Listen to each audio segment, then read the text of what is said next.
Assalamualaikum warahmatullahi wabarakatuh. Bismillahirrahmanirrahim. Ketika kita berbicara tentang saling memaafkan atau saling meminta maaf, tentu budaya Nusantara, budaya Indonesia, khususnya orang Jawa, mempunyai simbol-simbol tersendiri, di mana ketika berlebaran yang harusnya di Arab sana itu hanya 1 hari, tetapi orang Jawa mempunyai kebijakan-kebijakan lain, atau orang Indonesia mempunyai kebijakan-kebijakan yang berbeda.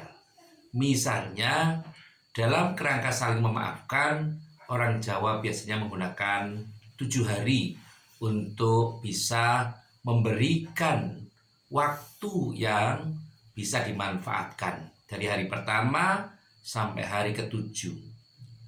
Ketika orang Jawa sulit untuk berbahasa Arab, sulit untuk mubalaghah, sulit untuk menyampaikan kalimat-kalimat yang real dengan menggunakan minal aidina wal faizin atau kalimat-kalimat lainnya, maka biasanya selain dengan budaya, maka orang Jawa menggunakan makanan sebagai simbol.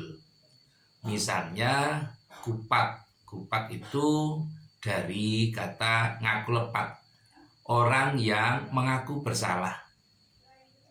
Orang yang mengaku bersalah itu sesungguhnya sudah sampai pada tataran ikhlas, maka biasanya kupat itu diiringi dengan kuah yang dibuat dengan santen. Maka sedaya lepat nyuwun pangapunten.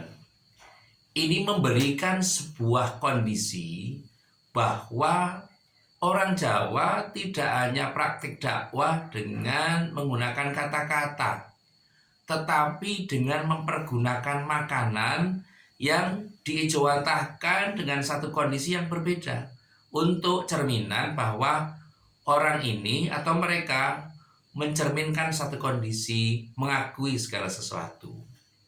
Misalnya dari aspek-aspek yang lain, afwan atau apem itu mengkondisikan memaafkan, kami mohon maaf. Biasanya pada hari raya ada sajian makanan yang berupa apem atau afwan, berarti memohon maaf, lahir dan batin. Mengapa? Karena memang keikhlasan orang Jawa atau orang Indonesia itu lebih pada sisi lahir dan batin. Lahirnya dan batinnya itu bernilai sama. Maka di situ ada janur, ja'anurun. Jadilah cahaya. Orang yang sudah memaafkan atau dimaafkan kembali kepada fitri, itu wajahnya akan kembali berseri-seri, bercahaya. Maka biasanya dengan menggunakan janur, ja'anurun, jadilah cahaya. Janur kuning, ja'a nurun qanaah, jadilah orang-orang yang bercahaya dan merasa cukup atas kenikmatan yang Allah berikan. Maka biasanya di situ ada ketan dari kata khoto'a, manusia itu tempatnya orang-orang yang salah. Al-insan khal khoto' wa nisyan, karena orang-orang Jawa susah untuk mengatakan demikian, maka disimbolkan dengan ketan, khoto'a, meminta pengakuan atau mengaku bahwa dirinya penuh dengan salah. Dan di situ juga ada lepet, artinya kejelekannya itu disimpan di dalam dengan rapat, atau bahasa Jawanya eleke disimpan singkan dirapet, tidak disampaikan kepada khalayak atau tidak didistribusikan atau tidak menjadi konsumsi pembicaraan real, tetapi mereka menyimpan kesalahan secara mendalam sehingga tidak diungkit-ungkit lagi. Dan masih banyak sekali simbol-simbol yang harusnya kita pahami, terutama generasi milenial saat ini yang sudah banyak meninggalkan budaya-budaya Jawa karena terpengaruh dengan kalimat bahwa budaya Jawa ini ekstrim, budaya Jawa ini kuno dan budaya Jawa ini tidak berpengetahuan. Maka sesungguhnya yang demikian ini perlu kita kaji kembali, bahwa orang Jawa juga banyak ilmunya. Orang Jawa juga mempunyai kemampuan-kemampuan yang lebih daripada orang yang lainnya.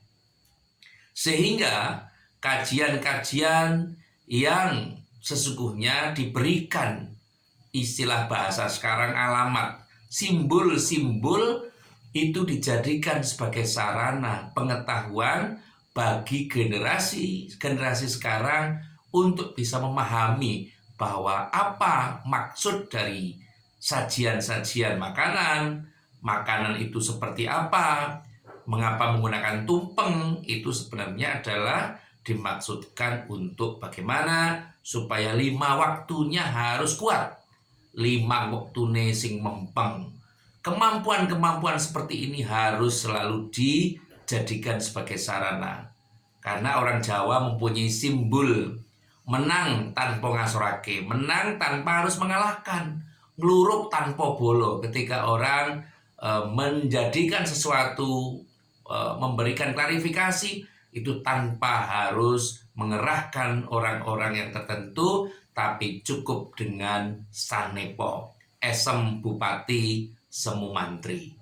Inilah yang perlu kita pahami sama-sama. Semoga kita semakin paham terhadap budaya-budaya kita yang sebenarnya tidak bertentangan dengan ajaran Islam. Karena orang-orang dulu ketika menjamu tetangganya, menghormati tetangganya, tidak pernah mengungkapkan dalilnya apa, tidak pernah mengungkapkan ayat Al-Qur'annya apa, tetapi mereka menggunakan perilaku yang tulus, ikhlas, sehingga inilah yang menjadi bekal mengapa Islam bisa masuk tanah Jawa tanpa berdarah-darah. Terima kasih kepada semua pihak yang telah membantu terselenggaranya acara ini. Semoga bisa bermanfaat. Sekali lagi terima kasih atas segala perhatian dan mohon maaf atas segala kekurangan. Selamat berlebaran, selamat menjalankan ibadah di bulan Syawal dan bulan-bulan berikutnya. Semoga ilmu amaliah kita menjadi sesuatu yang diterima oleh Allah Subhanahu wa Ta'ala. Saya akhiri, fahuwa muwafiq ila aqwamit thoriq. Wassalamualaikum warahmatullahi wabarakatuh.